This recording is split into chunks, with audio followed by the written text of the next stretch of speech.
kehilangan akhlak. Nah, ini tema adab dan al-akhlak al-karimah.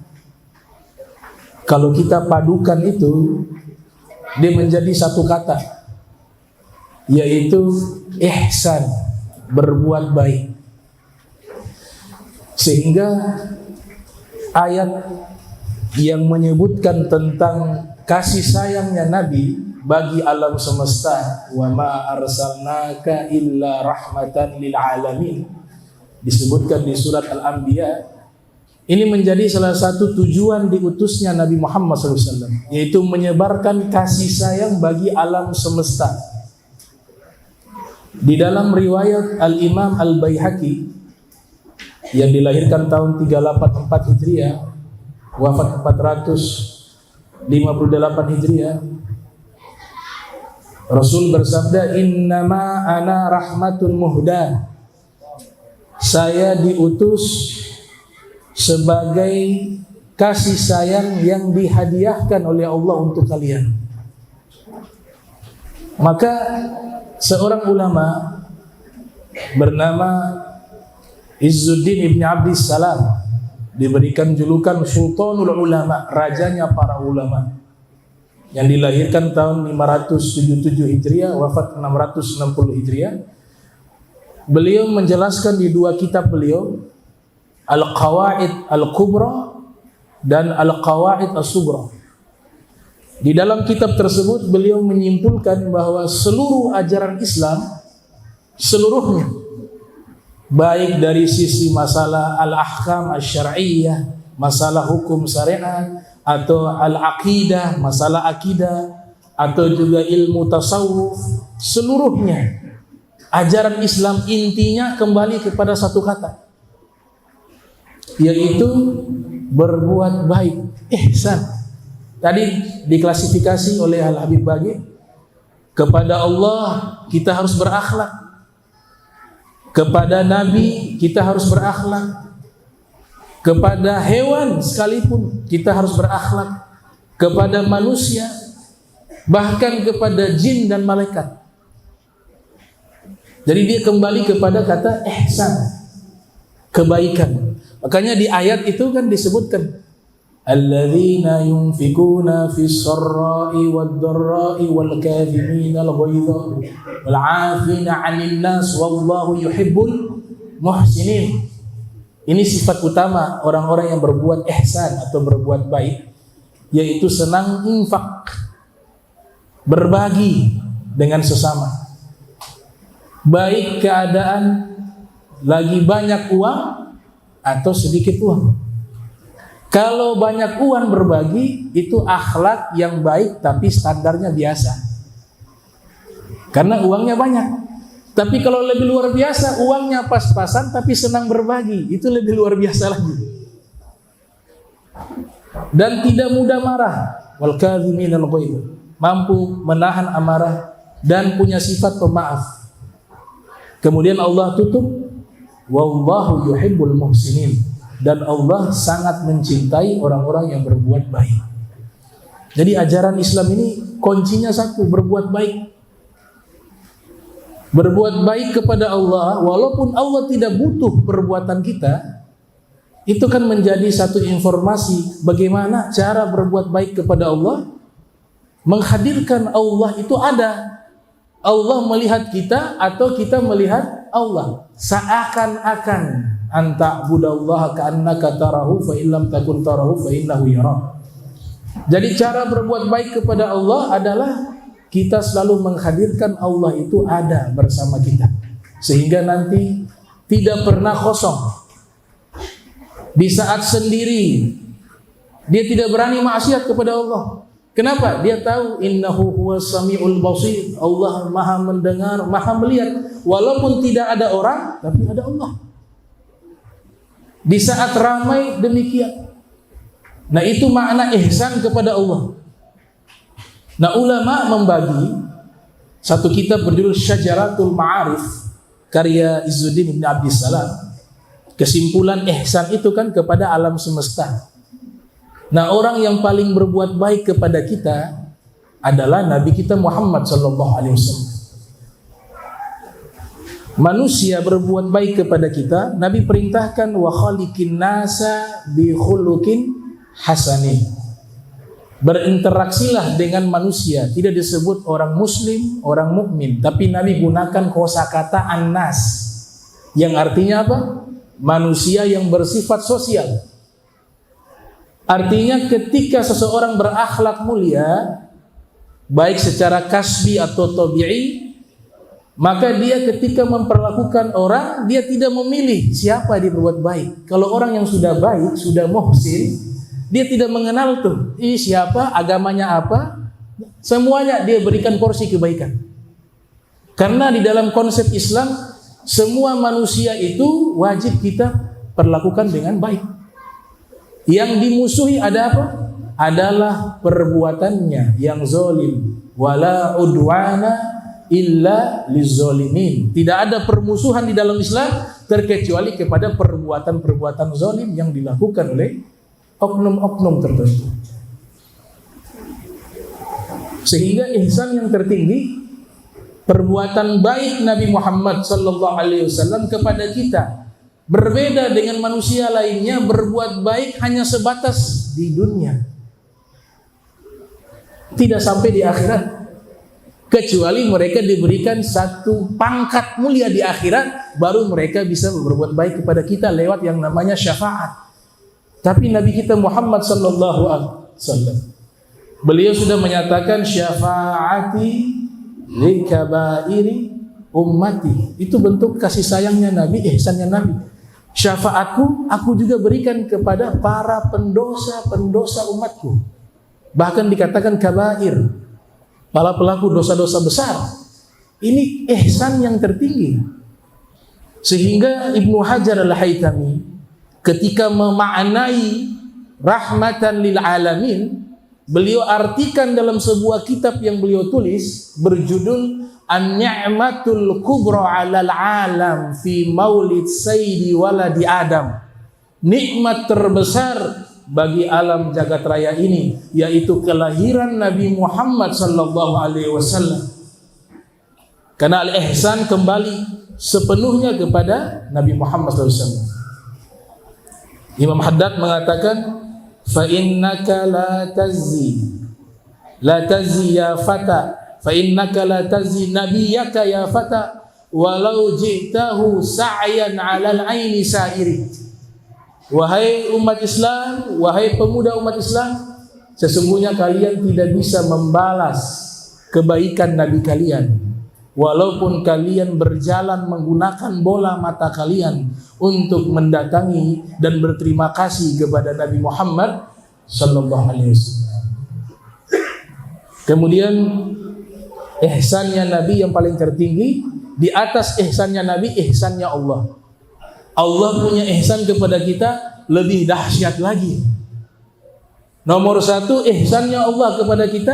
Nomor dua, ihsannya Nabi kepada kita. Berbuatnya baik Nabi kepada kita. Ada kitab tafsir Sya'rawi. Di situ ada riwayat hadis, Nabi sibuk memikirkan urusan umatnya. Allah kasihan lihat keadaan Nabi setiap hari hanya masyghul bi umuri ummatihi, hanya sibuk memikirkan keadaan umatnya. Itu kerjaan Nabi Muhammad setiap hari, memikirkan kita ini semuanya tidak terkecuali. Maka karena Allah kasihan, Nabi ini selalu sibuk dengan memikirkan keadaan umatnya di hari kiamat. Allah berikan penawaran kepada Nabi. Kata Allah Ta'ala, ya Rasulullah, engkau mau tidak ja'altu umura ummati ilaika, saya serahkan semua urusan umatmu kepadamu, terserah engkau urus bagaimana mereka. Apa kata Nabi? La ya Rabb, jangan ya Rabb. Cerdas Nabi. Kalau Nabi Muhammad saja sayang kepada umatnya, kepada hamba Allah, lantas bagaimana yang menciptakan hamba-hamba tersebut? Allah tentu lebih penyayang kepada hambanya dan makhluknya. Maka Nabi katakan, la ya Rabb, anta arhamu, engkau lebih penyayang bihim minni, engkau lebih penyayang dengan mereka dibanding diriku, kata Nabi Muhammad. Jadi subhanallah, itu kecerdasan Rasulullah SAW dan juga adab kepada Allah Subhanahu wa taala. Allah sudah sebutkan setiap membaca Al-Qur'an kita selalu menyebut bismillahirrahmanirrahim. Maha pengasih lagi maha penyayang. Nabi bersabda, ar-rahimuna yarhamuhum ar-rahman irhamu man fil ard yarhamkum man fis sama. Allah sangat penyayang kepada orang-orang yang penyayang. Maka Nabi serahkan, Allah lebih luas ihsannya, kebaikannya dan kasih sayangnya kepada makhluknya dibanding makhluk dengan makhluk. Itu keterangan tafsir dari Syekh Mutawalli Asy-Sya'rawi dalam tafsirnya. Kemudian ihsan turun, ihsan kepada Allah, ihsan kepada Rasulullah, dan sebaliknya. Derajat berikutnya al-ihsan lil insan. Kita diperintahkan berbuat baik kepada manusia.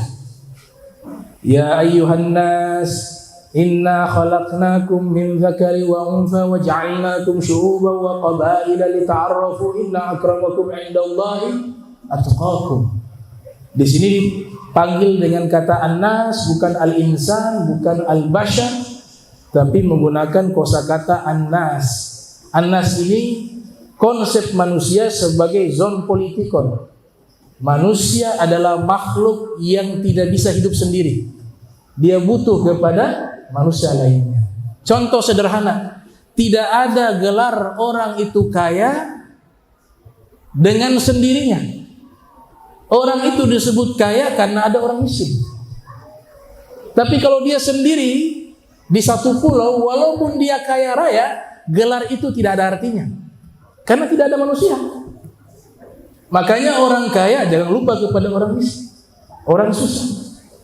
Orang susah juga harus menghargai orang yang berbuat baik kepadanya. Itu konsep namanya zon politiko. Makanya redaksi katanya an-nas. Kami ciptakan kalian walaupun berbeda-beda bangsa, berbeda-beda suku, tapi kalian adalah satu manusia sosial yang saling membutuhkan. Maka saling mengenallah kalian satu dengan lainnya. Baru ditutup, inna akramakum indallahi atqakum. Yang paling mulia kalian di sisi Allah, yang paling baik perbuatannya. Karena takwa itu adalah substansi dari ihsan, dari kebaikan. Ada ayat menyebutkan berbuat baik kepada manusia yang masuk kepada level tertinggi, memberikan makan kepada orang yang apalagi lapar. Ini sebentar kita juga makan. Makanan rohani dapat, makanan jasmani dapat. Itu amalan tertinggi itu. Sampai dikatakan oleh para syuyukhuna, kalau 1 minggu gak kasih makan orang lain, itu harus istighfarkan rumah tersebut. 1 minggu nih, 7 hari. Bukan keluarga wajib kasih makan. Ini orang luar. 1 minggunya kosong, itu rumahnya diistighfarkan. Artinya pemilik rumahnya beserta orang-orang yang di dalamnya diistighfarkan. Berarti masih ada sifat yang disebut bukhlun, bakhil, kikir. Minimal 1 orang, 2 orang. Paling standar hari Jumat dah. Hari Jumat 1-2 orang. Sesuai kemampuan. Ya. Kalau hari Abu Bakar kan banyak tuh. Pakai pengumuman di masjid. Nah kita pas-pasan pengumuman di masjid datang repot di rumah. Gak bisa. Berbuat baik itu la ikraha fid din. Gak ada terpaksa. Kualitasnya yang dinilai oleh Allah, bukan kuantitas. Dirhamun sabaqat alfa dirhamin. Ada kalanya pahala 1 dirham mengalahkan pahala sedekah 1000 dirham. 1 dirham pahala dari orang yang miskin, dia kasih hartanya hanya segitu, dia kasih. Dibanding yang kaya raya, uangnya triliunan, keluarnya hanya 10 atau 1 dirham, kalah sama sedekah pahala orang miskin. Jadi Allah melihat kuantitas bukan kuantitas tapi kualitasnya. Di dalam Al-Quran di surat yang disebut surat manusia, surat Al-Insan. Tadi menggunakan kata An-Nas, manusia sosial. Sekarang nama suratnya menggunakan kata Al-Insan yang artinya manusia cerdas secara intelektual. Laqad khalaqnal insana fi ahsani taqwim. Dari sisi kecerdasan, akhlak, perangai, itu disebut Al-Insan. Di dalam surat tersebut kan ada satu ayat menceritakan fadilah memberikan makan, wa yut'imuna ta'ama ala hubbihi miskina wa yatima wa asira innama nut'imukum liwajhillah la nuridu minkum jazaa'an wa la syukura. Itu memberikan makan, asbabun nuzulnya adalah Sayyidina Ali, Sayyidah Fatimah, Al-Hasan wal Husain. Dalam tafsir Al-Kasyaf yang ditulis oleh Imam Zamakhsyari diceritakan Sayyidina Hasan atau Sayyidina Husain sedang sakit kemudian nazar, ya Rabb kalau sembuh kami puasa 3 hari. Ternyata Allah sembuhkan. Imam Ali bekerja di satu kebun milik orang Yahudi. Dapat gaji dari kerjaannya itu, beliau beli gandum, kemudian gandum tersebut bawa pulang ke rumah, sang istri mengadon itu gandum dibuat roti gandum untuk persediaan berbuka puasa. Ketika hendak berbuka puasa, ada yang mengetok pintu. Dibukalah itu pintu, dikatakan saya orang miskin. Semua roti gandum itu diberikan kepada orang miskin tersebut. Dan satu keluarga, Sayyidina Ali wa Fatimah dan putra-putranya, mereka hari itu berbuka puasa hanya menggunakan air putih. Dalam satu riwayat dengan kurma. Seluruh roti gandumnya mereka berikan kepada orang miskin. Hari kedua hal yang sama, ketika mau berbuka puasa datang orang kedua mengatakan yatimah, saya anak yatim belum makan. Roti gandum itu porsinya hanya cukup untuk orang rumah itu, tapi karena ada yang meminta semuanya mereka kasih. Hari kedua berbuka puasa dengan air putih dan kurma hanya beberapa butir. Sampai hari ketiga, nah ini yang luar biasa nih. Saya baca di satu tafsir, ada kitab namanya Manaqib Al-Imam Ali bin Abi Thalib. Di situ ada tafsiran dari Ibnu Abbas mengatakan ketika mau berbuka puasa di hari ketiga ada yang mengetok pintu juga. Dibukakan, ternyata dikatakan saya tawanan perang Asyirah. Tawanan perang itu non muslim, bukan orang Islam. Diberikan semuanya roti gandum itu kepada Asyirah tersebut. Allah abadikan akhlak mereka ini dengan turunlah firman wa yut'imuna ta'ama ala hubbihi miskina wa yatima wa asira. Innama nut'imukum liwajhillah. Mereka beri makan bukan cari pujian, tapi semata-mata mereka melakukan itu karena Allah dan rasa takut kepada Allah. Apa hubungannya rasa takut kepada Allah dengan memberikan makan? Karena memberikan makan kepada makhluknya Allah, baik itu manusia, baik itu hewan, baik itu jin, sekalipun itu memadamkan murkanya Allah. Makanya korelasi dalam hadis ittaqun nara walau bisyikki tamrah. Takutlah kepada api neraka walaupun sedekah dengan sepotong kurma. Karena sedekah itu memberikan sesuatu, dia memadamkan api neraka, maknanya kemurkaan Allah dipadamkan. Shadaqatu sir tudfi'u ghadabatur rabb atau ghadabar rabb. Sedekah sembunyi-sembunyi memadamkan kemurkaannya Allah Subhanahu wa taala. Ini perbuatan baik kepada manusia yang pertama. Ada satu dokter di Son'ah di Yaman bernama Dr. Syekh Abdul Nur.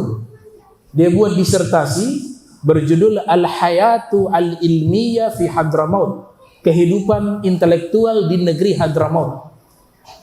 Di dalam kitab tersebut dinyatakan As-Sayyid Abdullah bin Alwi, mungkin saya curiga ini Al-Haddad karena famnya tidak disebutkan, hanya disebut As-Sayyid Abdullah bin Alwi yang tinggal di kota Tarim. Kemungkinan mungkin Al-Habib Abdullah bin Alwi Al-Haddad. Beliau katakan, selain sebagai ulama yang mendidik umat, mengajar kepada umat, mendidik murid-muridnya, dan juga sebagai seorang yang suluk dan ahli ibadah, beliau punya amalan yang luar biasa lainnya, yaitu beliau menafkahi seluruh orang fakir miskin yang tinggal bersebelahan dengan rumah beliau. 40 rumah ke depan, ke belakang, semuanya Imam Haddad nafkahi kebutuhannya yang miskin. Tadi karena paham tuh, namanya al-ihsan bil insan, dia paham. Intisari agama Islam adalah berbuat baik. Begitu juga Fakhrul Wujud Syekh Abu Bakar bin Salim yang lahir tahun 919 Hijriah, wafat 992 Hijriah.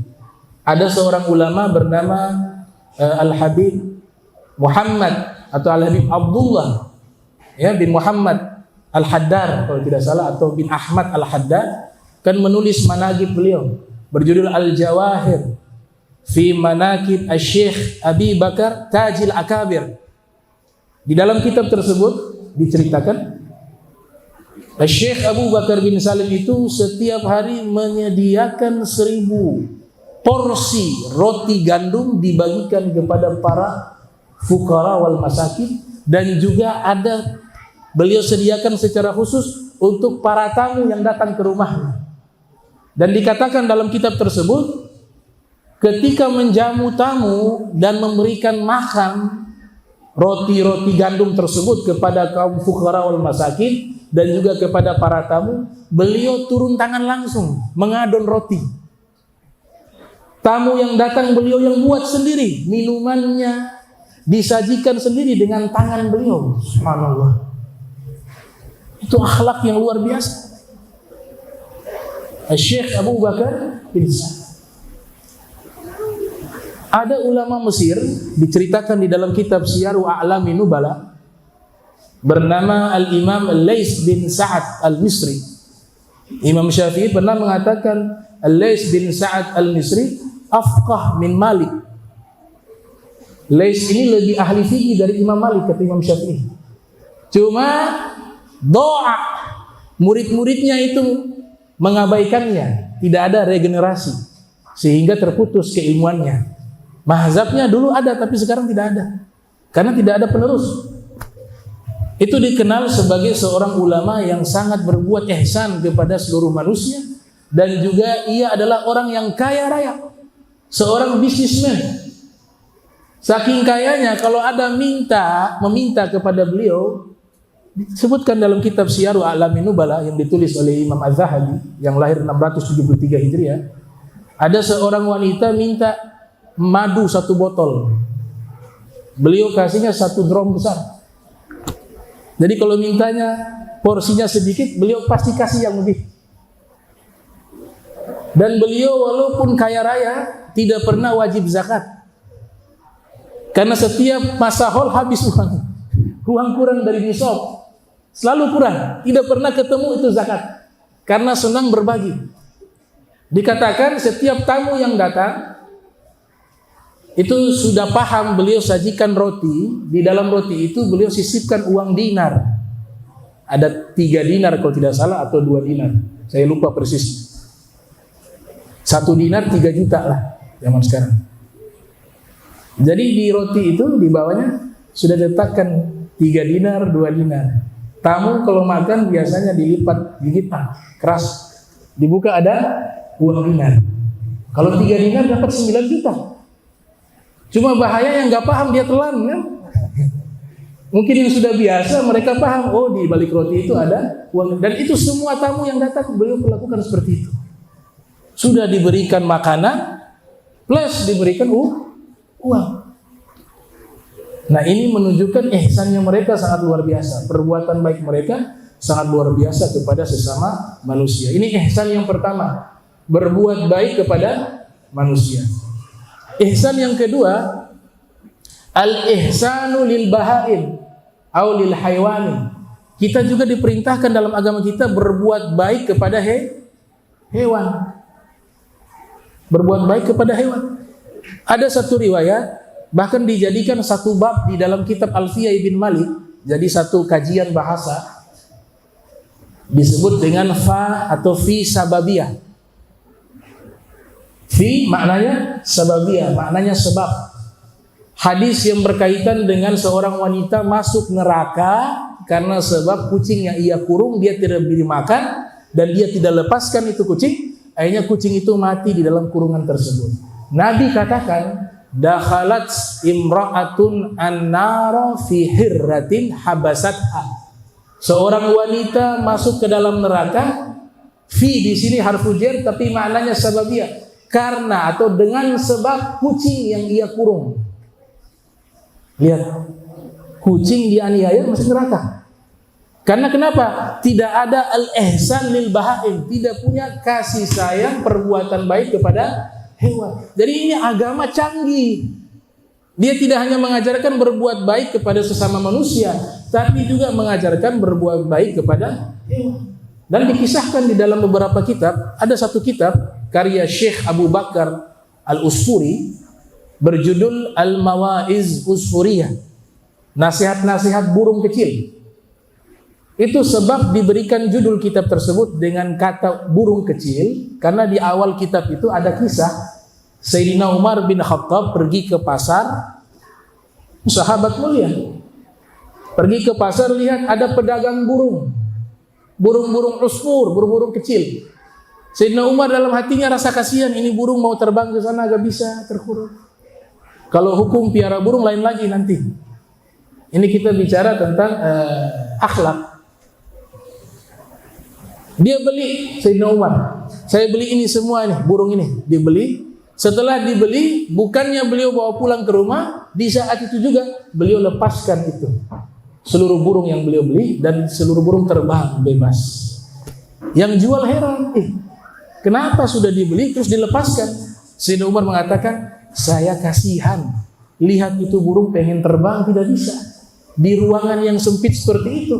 Kita manusia saja kalau di tempat yang sempit sesak. Nah ini burung alamnya pengen terbang, dikurung di tempat yang kecil. Maka saya lepaskan dia karena saya kasihan kepada burung-burung tersebut. Meninggal dunia Sayyidina Umar bin Khattab. Meninggal dunia. Banyak sahabat-sahabat yang bermimpi. Sayyidina Umar bin Khattab ketika mau ditanya oleh malaikat di alam kubur, ada suara hatif, suara dari langit menyatakan, jangan tanyakan kepada dia karena dia sudah saya masukkan ke dalam surga karena sebab kasih sayangnya kepada makhlukku, burung-burung kecil tersebut. Makanya disebut nama kitab Al-Mawa'iz Al-Usfuriyah, nasihat-nasihat burung-burung kecil. Kami baca juga di kitab Nasaihul Ibad karya Syekh Nawawi Al-Bantani. Di situ diceritakan Imam Sufyan Ats-Tsauri yang lahir tahun 97 Hijriah, wafat 161 Hijriah, itu pernah keluar di satu jalan, kemudian ada hujan begitu deras, dia melihat ada seekor anak kucing tergeletak kritis. Dalam ilmu zoologi, kalau ada anak kucing jangan dipegang gitu. Kalau kita pegang itu anak kucing itu akan mengira kita induknya. Makanya dia sering mengikuti. Karena aroma tubuh kita yang sifatnya manusiawi akan berpindah ke aroma tubuh anak kucing tersebut. Dan induknya juga ketika ingin kembali menjemput anak kucing tersebut, dia tidak menganggap itu sebagai anaknya karena baunya sudah bukan bau kucing tapi bau manusia. Maka ditinggalkan, tidak diberikan ASI. Coba perhatikan tuh kucing seperti itu. Ini yang membahas adalah Al-Imam Khuzawaini dalam kitab Ajaibul Makhluqat, dan juga Al-Imam Ad-Damiri dalam kitab Hayatul Haywanil Kubra. Nah ini Sufyan Ats-Tsauri berjalan, lihat ada anak kucing tergeletak. Dia kasihan, dia masukkan saja, tidak pegang tapi masukkan ke lengan bajunya. Di zaman dahulu kan Abu Hurairah diberikan gelar Abu Hurairah bapak kucing karena sering membawa kucing, anak kucing di dalam lengannya. Kemudian Nabi SAW memberikan julukan tersebut. Apa yang kau bawa? Ditunjukkan, ini ya Rasulullah anak kucing. Nabi panggil, ya Abu Hurairah, wahai bapaknya anak kucing. Ditasgir. Bawa pulang ke rumah ini anak kucing. Sufyan Ats-Tsauri memberikan makan, menghangatkan tubuhnya sampai dia kembali normal, fit. Kemudian dia mencari induknya. Sampai ketemu induknya, dilepaskan dengan lengan bajunya. Meninggal dunia Sufyan Ats-Tsauri, para ulama yang ada di Irak, khususnya di Kufah, mereka serentak bermimpi bahwa Sufyan Ats-Tsauri masuk surga dituntun oleh seekor anak kucing. Yang anak kucing ini mengantarkan dia sampai masuk ke dalam surganya Allah Subhanahu wa taala. Ini ihsan kepada hewan, ibu-ibu, bapak-bapak, kita diperintahkan berbuat baik juga kepada hewan. Imam Ghazali dalam satu riwayat kan masuk surga dengan sebab ketika menulis kitab itu penanya kan ada tinta dulu cair, dicelupkan itu, ada lalat hinggap di penanya Imam Ghazali. Beliau berhenti sesaat menulis kitab untuk memberikan kesempatan kepada lalat minum hingga kenyang. Sudah kenyang itu lalat minum, dia terbang baru lanjutkan. Ada yang mengatakan dengan sebab itu sudah cukup Imam Ghazali masuk ke dalam surga. Wala tahqir, jangan remehkan ma'rufah, kebaikan sekecil apapun, kata Imam Az-Zabidi. Bisa jadi dalam kebaikan kecil tersebut di situ ada rahmatnya Allah Subhanahu wa taala, ada kasih sayangnya Allah Subhanahu wa taala. Nah, ini ihsan kepada hewan. Dan Nabi juga kan ceritakan di dalam Sahih Al-Bukhari, ada seorang wanita yang tidak baik masuk surga karena sebab memberikan minum kepada seekor anjing yang kehausan. Ini Nabi ajarkan apa cerita ini? Agar kita juga berbuat baik kepada hewan, al-ihsan. Kemudian ihsan berikut, al-ihsan bil jin, berbuat baik kepada bangsa jin. Bangsa jin juga alamin, termasuk alam semesta yang wajib kita rahmat kepada bangsa jin. Di antara regulasi aturan yang Nabi buat untuk berbuat baik kepada bangsa jin, di zaman itu kalau cebok dilarang menggunakan tulang belulang. Perhatikan, Nabi punya rahmat sampai memperhatikan tuh makanan saudaranya dari bangsa jin. Nabi sebut ikhwan, saudara. Jin muslim yang dimaksud. Dikatakan dalam hadis yang dinukilkan oleh Imam As-Suyuti yang lahir tahun 849 Hijriah, wafat 911 Hijriah, Rasul bersabda, la tastanju birrauthi walal bil'idham fa innahu zadu ikhwanikum minal jin, kata Nabi. Wahai sahabat-sahabatku, kalau cebok beristinja jangan gunakan itu pupuk, dan juga jangan gunakan tulang belulang, karena tulang belulang itu adalah bekal makanan saudara kalian dari bangsa jin. Lihat, Nabi ajarkan sahabatnya untuk perhatikan perbuatan baik juga kepada bangsa jin. Imam Nawawi ketika menjelaskan hadis tentang masalah jin tersebut dalam syarah Muslim, syarah Sahih Muslim Al-Minhaj, Al-Imam Nawawi mengatakan cara bersedekah kepada bangsa jin dan dia juga dapat pahala sedekah. Ketika sudah selesai memakan sesuatu, apalagi yang ikan, ayam yang memiliki tulang, maka niatkan tulang ini sebagai sedekah kepada saudaranya dari bangsa jin yang muslim. Dan dia membaca Bismillahirrahmanirrahim. Kemudian niatkan untuk disedekahkan kepada saudaranya dari bangsa jin. Diletakkan itu piring. Mau di tempat cucian piring juga silakan. Yang penting sudah niat dan sudah baca Bismillahirrahmanirrahim. Kalau tidak baca Bismillahirrahmanirrahim, yang akan memakan jin kafir. Tapi kalau sudah membaca Bismillahirrahmanirrahim, ada perisai pelindung yang bisa mengambil makanan tersebut hanya dari bangsa jin yang muslim. Tapi yang mereka makan bukan tulang, yang mereka makan daging. Jadi ketika itu tulang mereka ambil, dia berubah menjadi daging yang utuh, kemudian dimakan lagi, hanya satu tulang satu porsi. Itu Imam Nawawi membahas dalam kitab Al-Minhaj ala Syarh Sahih Muslim. Bahkan dikatakan seorang ulama, semua nasab habaib pasti kembali kepada ulama tersebut. Namanya Al-Imam As-Sayyid Muhammad Sahibul Mirbad yang ada di Oman. Beliau beli tanah di Mirbad itu di Oman. Al-Habib Abu Bakar Al-Adani Ibn Ali Al-Masyhur menulis manaqib beliau. Al-Imam Muhammad bin Ali Ba'alawi, tutup kurung, Sahibul Mirbad, wafat 551 Hijriah. Jadi ketika beliau tinggal di Mirbad, manusia yang ada sudah beliau nafkahi semuanya. Yang fakir miskin dinafkahi semuanya. Hewan-hewan yang ada di tempat tersebut semuanya gemuk badannya.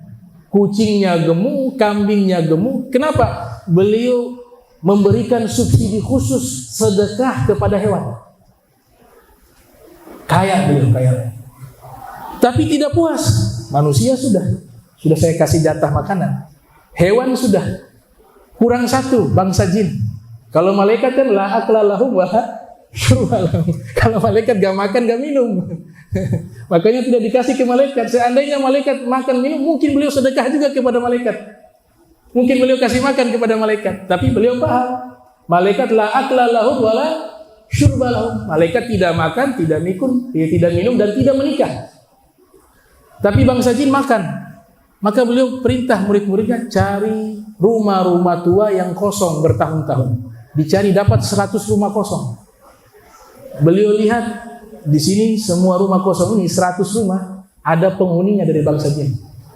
Wahai murid-muridku, berikan subsidi makanan kepada bangsa jin 100 kepala keluarga, 100 kakak bangsa jin. Dikasih jatah makanan setiap hari. Ambil tulang-tulang, kumpulkan, pergi ke pasar, saya beli itu tulang-tulang belulang, kemudian kalian sedekahkan kepada 100 kakak bangsa jin setiap hari. Berikan itu kepada mereka. Wah, itu luar biasa itu. Tapi jangan salah paham, akhirnya sedekahnya habis di bangsa jin, yang manusianya kelaparan. Ini manusianya sudah dinafkahi, hewannya sudah dinafkahi.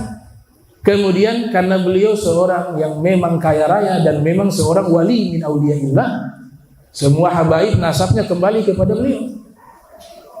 Maka beliau juga berbuat baik kepada bangsa jin. Ada kitab yang bertemakan bangsa jin, salah satu ulama besar namanya Al-Imam Syekh Abdul Wahab Asy-Sya'rani.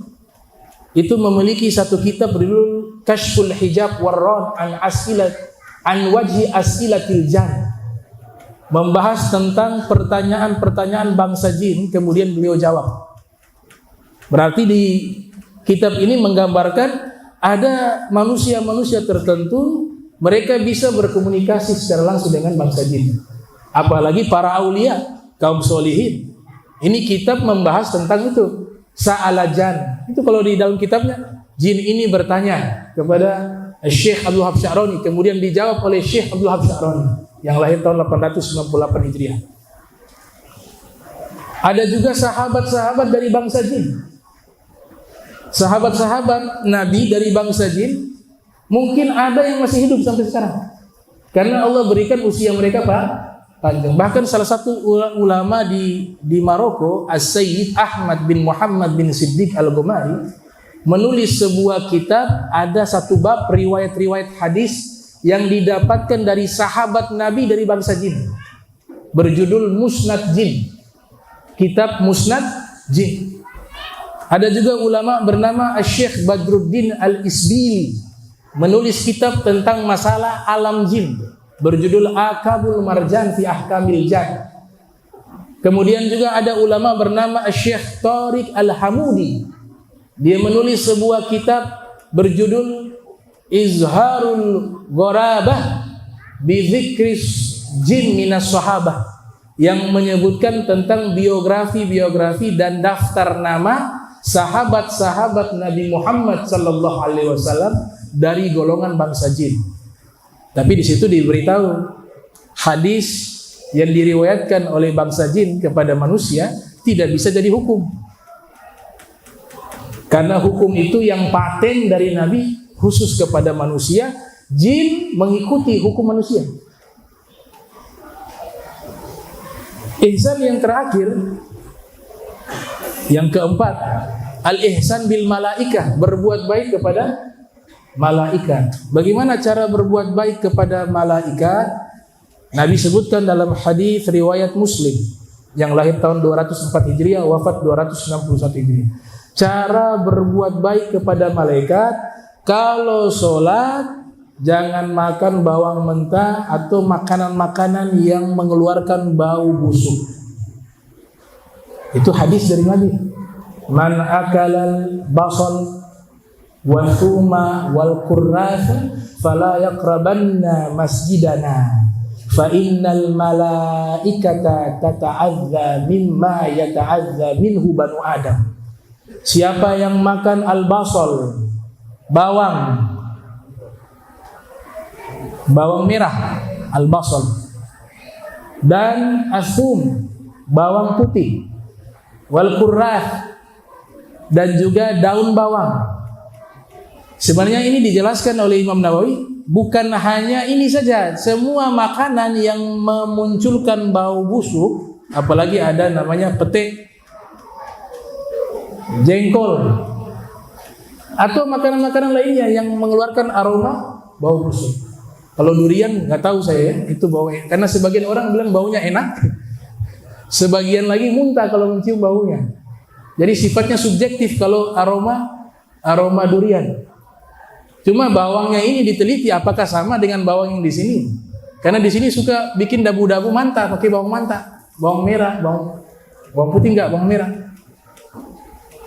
Nah, apa salahnya kita bersihkan dulu sikat gigi untuk kita sholat, karena di situ ada interaksi secara langsung dengan manusia. Dan Nabi mengatakan siapa yang makan bawang merah, bawang putih, daun bawang, jangan dekati masjid kami, karena sesungguhnya malaikat tersakiti. Nah, kita tidak ihsan kepada malaikat, tersakiti dengan bau busuk itu. Sebagaimana manusia juga tersakiti dan terganggu dengan bau yang tidak enak, maka malaikat juga terganggu dengan bau yang tidak enak. Subhanallah, Nabi perhatikan cara berbuat baik kepada malaikat. Al-ihsan bil malaikat. Bahkan ada satu kitab membahas tentang masalah amalan-amalan yang membuat malaikat lari. Kan konsepnya sederhana. Kalau tidak ada malaikat, berarti yang ada syaitan. Kalau malaikat tidak ada, yang mengganti posisi itu adalah syaitan. Makanya di kamar mandi kan malaikat gak ikut masuk. Memang aturan bakunya seperti itu, undang-undangnya seperti itu. Malaikat gak boleh ikut sampai ke dalam kamar mandi. Dia cukup di luar. Nah, ketika kosong dari malaikat, disitulah syaitan mulai masuk ke dalam kamar mandi. Makanya tempat paling banyak syaitan itu di kamar mandi. Dan hukumnya makruh berlama-lama di dalam kamar mandi dan di dalam toilet. Kenapa? Tempatnya syaitan. Diajarkan doa oleh Nabi Muhammad SAW. Allahumma inni a'udzubika minal khubu'is, minal khaba'is, ya. Khubuthi wal khaba'is. Allahumma inni a'udzubika minal khubuthi wal khaba'is. Ya Allah, aku berlindung padamu dari syaitan laki-laki dan syaitan perempuan. Kenapa dibaca ketika hendak masuk kamar mandi? Karena malaikat tidak ikut masuk. Kosong dari malaikat, yang hadir adalah syaitan. Jadi ada amalan-amalan membuat malaikat itu lari. Kalau malaikat lari, yang hadir syaitan. Sehingga salah satu ulama bernama As-Sayyid Muhammad bin Ja'far Al-Idrisi Al-Kattani Al-Hasani menulis kitab berjudul Bulughul Qasdi wal Maram. Bulughul Qasdi wal Maram mimma tanfiru minhul malaikatul kiram, yang membahas tentang amalan-amalan manusia jika dilakukan maka malaikat akan lari dari amalan tersebut, meninggalkan dia dan dia dalam keadaan tidak dilindungi oleh malaikat. Itu kitab saya cari nggak ada di sini, adanya di Mesir. Dia punya arti itu Bulughul Qasdi wal Maram, yaitu sampainya kepada tujuan dan keinginan daripada amalan-amalan yang menyebabkan malaikat-malaikat yang mulia lari daripada amalannya dia. Semua situ hadis-hadis ada pemaparan penjelasan ulama. Nah, ini konsep daripada adab dan akhlak mulia jika disatukan menjadi namanya al-ihsan, berbuat baik, dan itu intisari daripada ajaran Islam.